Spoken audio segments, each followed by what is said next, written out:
एक दिन बच्चों ने पिकनिक जाने की बात कही। ये सुनते ही अंकिता की रूह कांप गई, क्योंकि उसे एक पुराना किस्सा याद आ गया। ये बात तब की है जब अंकिता 10वीं क्लास में पढ़ रही थी। एक दिन टीचर ने पिकनिक का प्लान बनाया था। अपने सभी दोस्तों के साथ अंकिता ने भी जाने के लिए हाँ कर दी। पिकनिक पर जाना था पावागढ़। पूरा स्कूल पिकनिक जा रहा था, इसलिए करीब 30 बस सभी बच्चों को ले जाने के लिए तैयार थी। अंकिता अपने दोस्तों के साथ सबसे पीछे वाली बस में बैठ गई। सभी हंसते मस्ती करते हुए बस से जा रहे थे। तभी कुछ दूर जंगल के पास पहुंचकर उसी बस से तेज आवाज आई। ये वक्त रात के करीब 1:30 बजे का था। ड्राइवर गाड़ी से बाहर निकला तो उसे पता चला कि टायर फट गया है। ड्राइवर ने सबसे कहा कि बस का टायर बदलने में करीब 2 घंटे लगेंगे। आप सब नीचे उतर जाइए, मैं इसे बदल देता हूँ। आप लोग पास के ढाबे में जा सकते हैं, वहाँ गर्म गर्म चाय पी लीजिए और मैं इस टायर को फटाफट बदलने की कोशिश करता हूँ। ड्राइवर की बात सुनकर सभी बस से उतर गए और पैदल चलते हुए पास के ढाबे में पहुंचे। वहां एक बूढ़ा व्यक्ति चाय बना रहा था। इतनी रात को ढाबा खुला हुआ और किसी इंसान को चाय बनाते देख सबको हैरानी हुई। उस बूढ़े इंसान ने कहा, आप सब चाय पी लीजिए, यहाँ अक्सर लोगों की गाड़ी खराब हो जाती है, इसलिए मैं भी अपना ढाबा हरदम खुला रखता हूँ।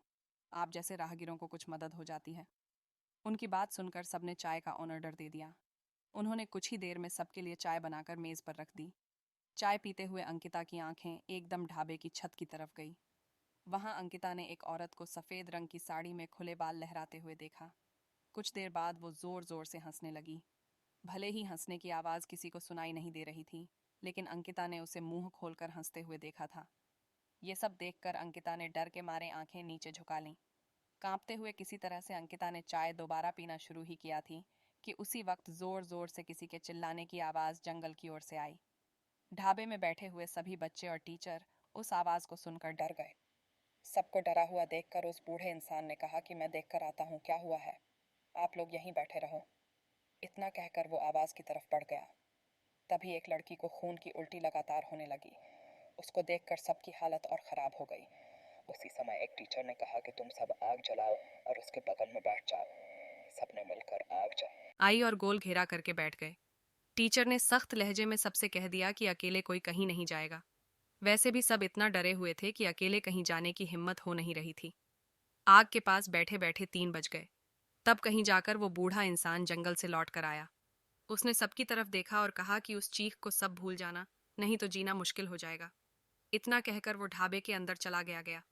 तभी ड्राइवर भी टायर बदलकर बस लेकर ढाबे के पास पहुंचा। सभी लोग भगवान का नाम लेते हुए उस बस में बैठ गए।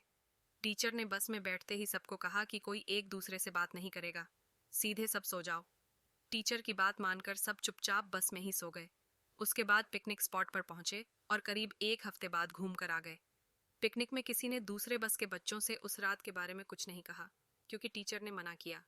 लेकिन पिकनिक से लौटते ही सबने अपने दोस्तों और दूसरी क्लास वालों को इस भूतिया घटना के बारे में बताया। आज पिकनिक का नाम सुनते ही यही भूतिया ढाबे की कहानी अंकिता के मन में आ गई और बच्चों को पिकनिक भेजने से उसे डर लगने लगा। कहानी से सीख, बीती घटनाओं को भूल जाना ही अच्छा है, नहीं तो जीवन भर वो घटना डराती रहती है।